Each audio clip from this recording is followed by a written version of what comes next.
Hey, how the devil are you? Right, so what we got today? Fosi Audio V3. Now I know I'm a bit late to the game, but I am only a teeny weeny small channel. Play the world's smallest violin.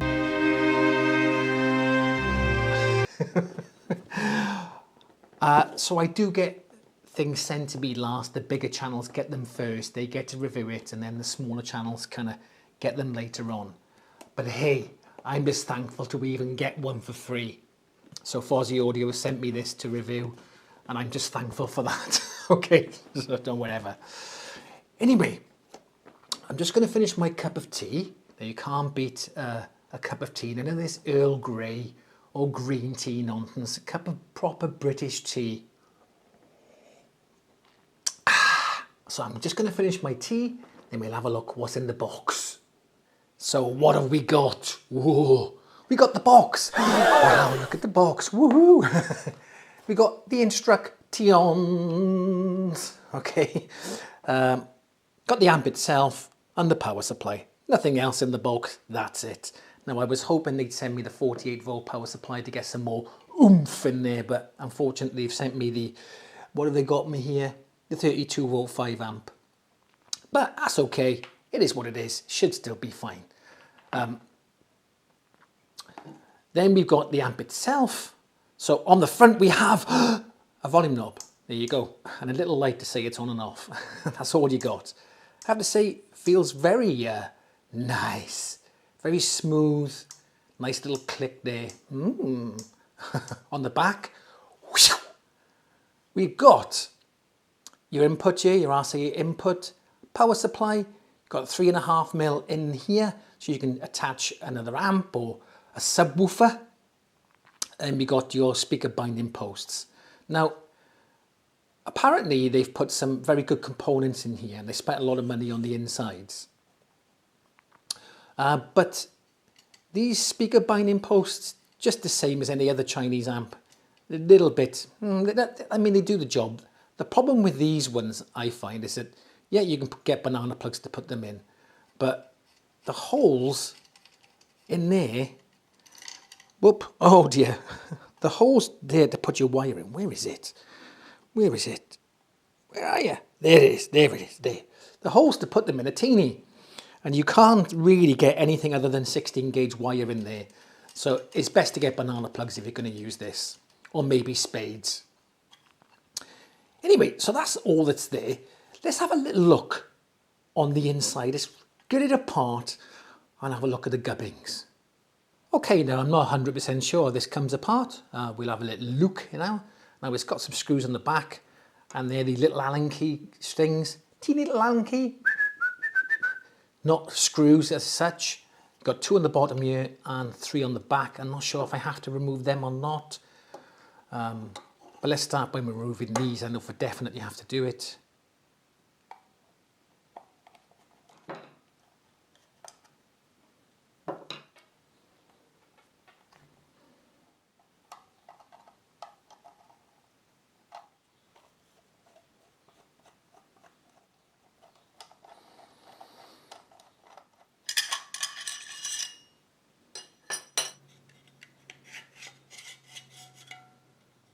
Okay, so to get it out, you just need to remove that screw there, the 2 screws on the bottom with the heatsink there. But you also need to remove the volume knob and unscrew the bolt at the front with the washer on. Otherwise, you won't be able to get it all the way out. Anyway, there it is. Let's have a look what we got. So here's the inside of it. Ta-da! Okay, now I could claim to be an expert on the interior of amps. However, I just looked online to look at the parts and what they are. Unlike some other YouTubers who pretend they know the parts, they've just done the same as me. They've looked online and then named the parts out. I reckon anyway. Anyway. Okay, so what have we got to start? This year is an energy saving circuit for a clean shutdown. So basically what that means is when you shut it off and turn it on, you don't get a bang. Well, okay, none of that nonsense, so you're not going to blow your speakers up. There's no popping or thudding. Fantastic. Then we've got some German Wima caps. And I think that's how you pronounce it. Wima, W-I-M-A. Again, good quality parts there. These are Japanese Sumida. Again, I don't know how to pronounce that. Audio inductors. Good quality parts. Then you come to these Japanese NCC capacitors. Good quality so far. Ooh, very, very good. Okay.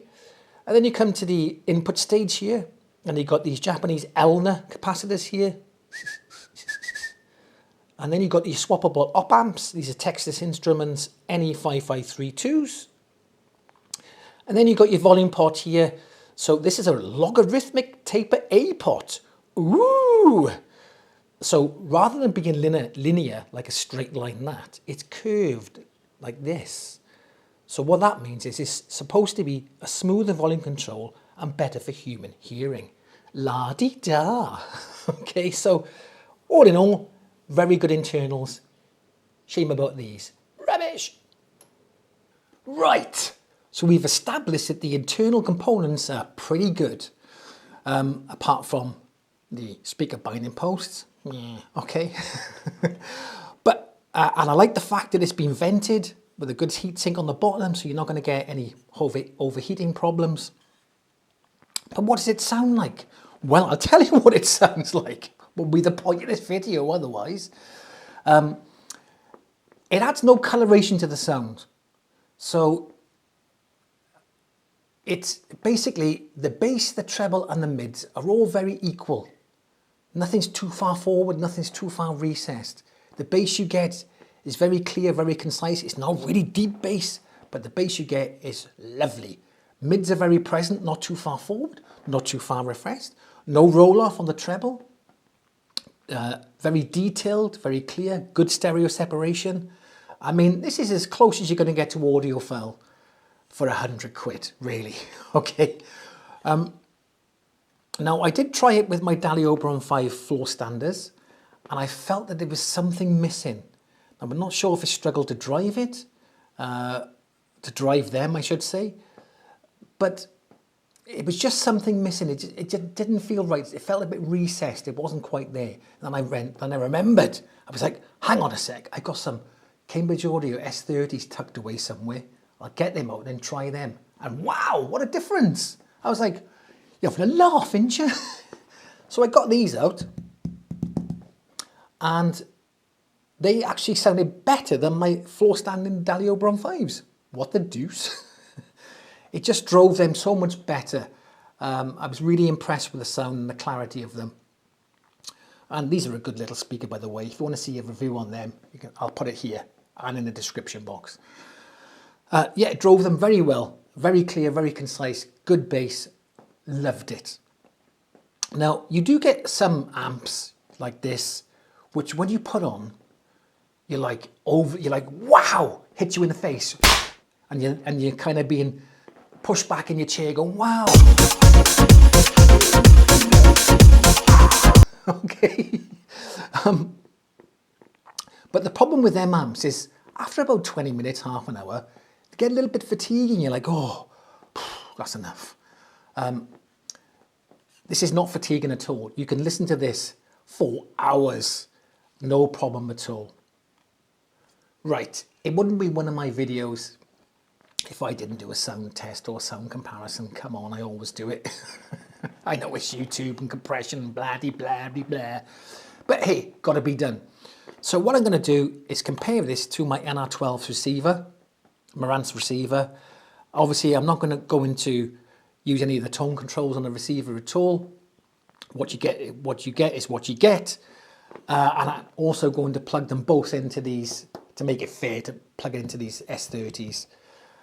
Anyway, let's have a listen to the sound test. Even when you feel low, you can still go. Even when you feel slow, you can still go. Even when there's no hope, you can still go. I never answer to no, man, I still go. Go, go, go, go, go, go, go, go, go, go, It's a lot, hustle every single day. I'll be making moves till I'm buried in my grave. To the system, I don't wanna be a slave. I've been doing shit my way, on the highway. And in the driveway is a nice range. Cause I grind through the climb, I invite pain. You never hear me, bitch, nah, I don't complain.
But I'm so frustrated. Hello to my loneliness. I guess that ignorance is bliss. Take me back to before the noon.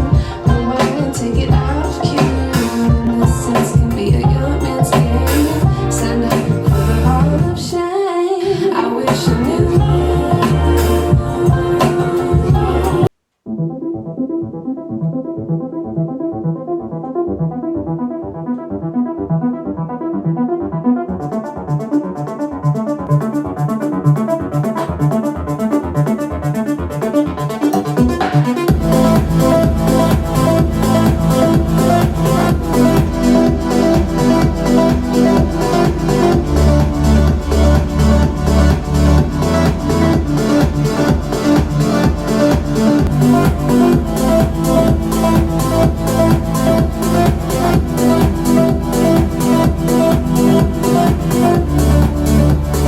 And there you go. What do you think? Well, I think the Fosi audio was better. I felt in comparison, the Marantz 1200, the NR 1200 felt a bit veiled. This performed admirably. You know, for a £100 amp, it's very good.